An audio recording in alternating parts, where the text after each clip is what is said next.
We will play, fighting for our tournament life here.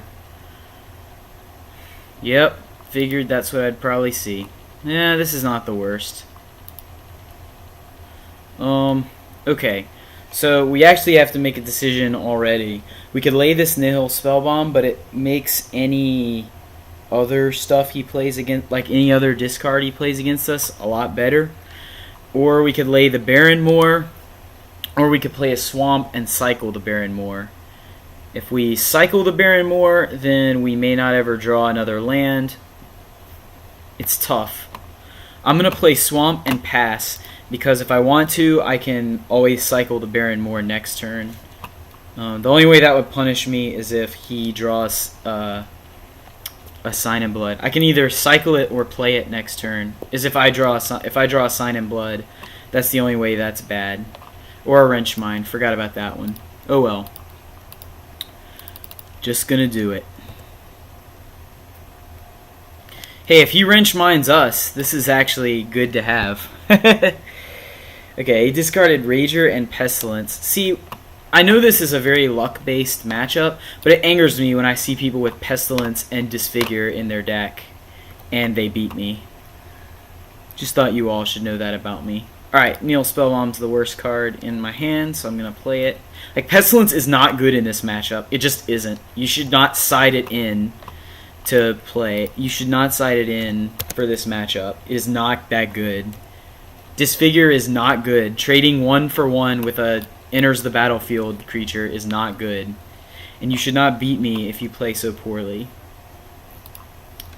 That is my official opinion.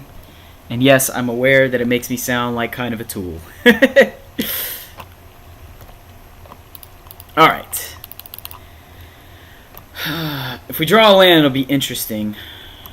Okay, so if I play this, I just get completely wrecked. Yeah, I'm not playing the land. I'm not playing the land because I want to be able to discard it if it comes to that. Hopefully he doesn't go Swamp double attack here, because then that means he has Shinobi. Alright, snap blocking.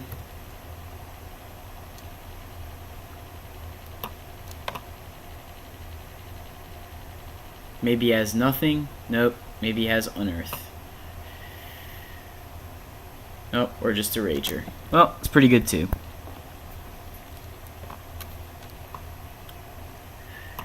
And we'll play the 2-2 instead of the 2-1.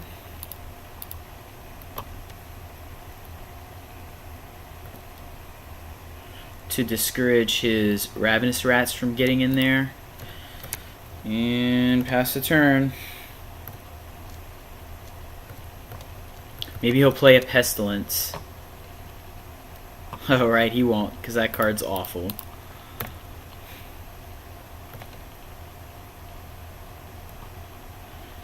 Yep. Another Rager, eh? I'm actually not even really that surprised anymore. Land and Ravenous Rats. Well, that's why we held on to this Swamp. Okay. I guess we'll play this for the same reason we played it last turn. Probably actually not going to trade this turn. Probably just going to take 2. Oh,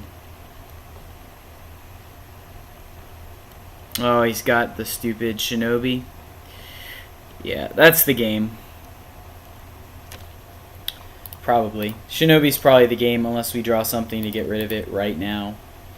Oh, he doesn't have that? What is going on? Okay, that I do not understand, but I will take it. This guy's kind of a beating. Let's see.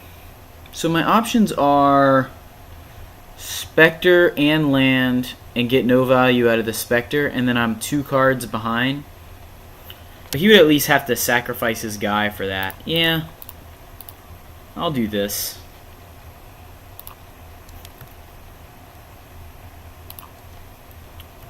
Now would be a great time to draw a Grim Discovery.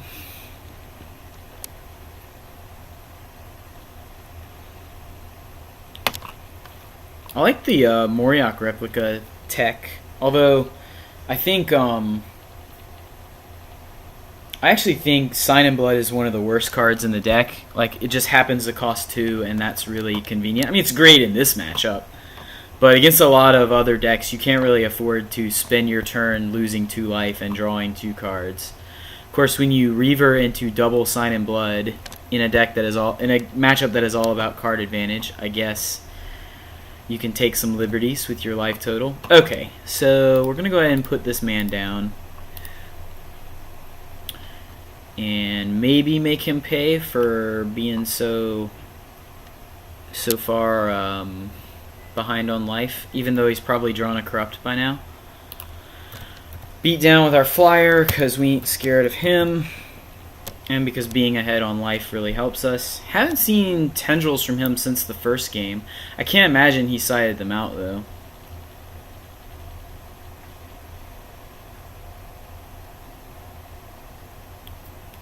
Let's see what he does here. If he attacks, we're just going to trade the rats for the... does nothing? Interesting. Moyak replica number 2. And sacrificing it. So he's really looking for something to deal with that Crypt Rats. That's good for us. If we draw a land here, he's dead. 2 in the air and 6 with the rats. Yeah, let's get in there.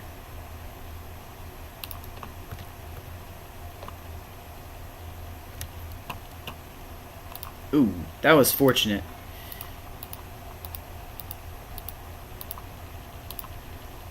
Yeah, that's a real thing that happened. Okay, well, that was kind of ugly. What was his hand? Oh, crap. Well, that happens sometimes. Yeah.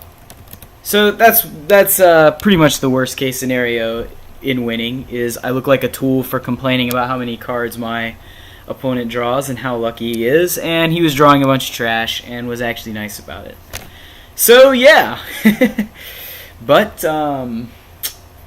that's how it goes sometimes. So, by all rights, he should have won because he drew 9 more cards than us, and he drew 7 more cards than us the previous time and just got really unlucky. Kind of making me doubt my build here because so far I have lost to a matchup I would consider easy and had to Luxac a matchup that I would think would be pretty favorable. I'm going to have to go back over the...